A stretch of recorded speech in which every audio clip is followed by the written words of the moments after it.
Automatic parking. We press this button. The car says searching, searching, searching, searching. And it found a spot right here. So look, I'm gonna go here and I'm gonna press this button. Start reverse parking. Now I'm gonna let go of everything. The car is gonna go park right there all by itself. Look what's happening. I'm not even gonna shift or anything. It's gonna go in drive by itself. Look at this. Just shifted to drive.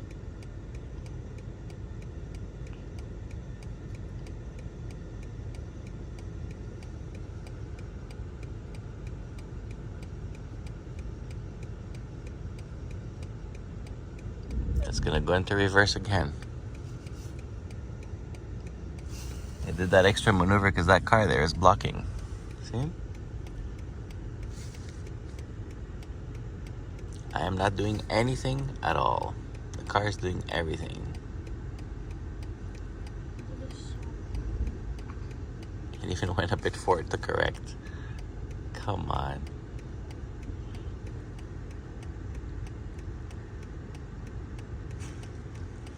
Could I have done it myself quicker? Yes.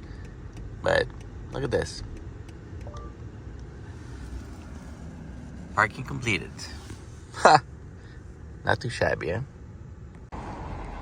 And see? It did a perfect job right in between the lines. Like with perfect symmetry. Ha!